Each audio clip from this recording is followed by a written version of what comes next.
real values test. We try to stay really true to in-state middle class schools. And they're going to get replaced by potentially out-of-state middle class.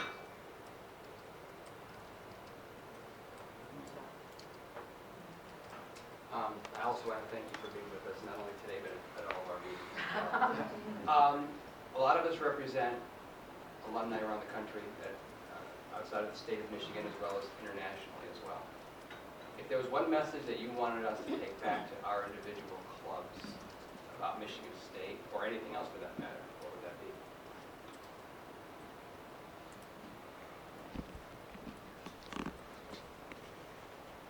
Values to applaud, accomplishments to be proud of.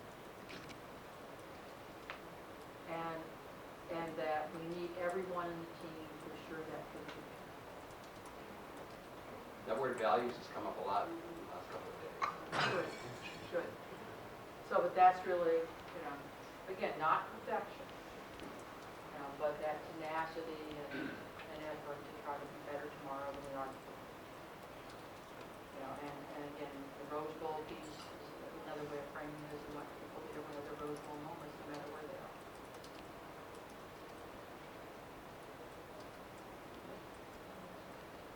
I want to echo the sentiments from before. That's why I come, because you already mentioned You guys touched upon a couple of points. Ones I want to ask you about. We have a big footprint and it's growing. The connections are growing as well through social media and other avenues. You mentioned values, you mentioned that particular one. What are some other themes that you want us to use and to be aware of, including in the future, to make sure that young alumni connect with older alumni and spark connection, and I guess a familiar sense of pride that we have gets thoroughly communicated. I think you can be prideful but not arrogant. Right. And I think part of the challenge of our message is we essentially tend to want to be on one side of that teeter-totter or the other.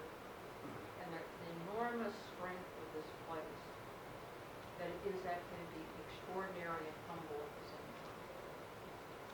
It can essentially have world-class achievements and still roll up our sleeves and work in communities. It's the example I just gave you of the AmeriCorps.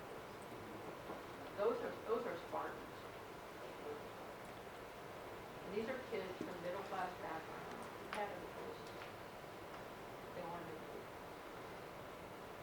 And so it's partly conveying that specialness without it being second class. And the work that Heather has done, what we've tried to do with the language, is to put a little hubris about what we're doing. At the same time, remember that we're the partner you probably like to have in the long run. And the other thing I really worry about, and if there are two sets of people, if I look at the capital campaign, that I really worry about in terms of our connections. There's a set of people who came here post-war who believe that we did nothing for them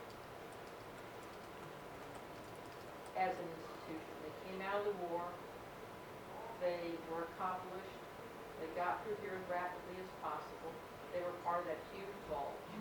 And those are the people who should be giving us estate gifts for the craft. I mean, that's the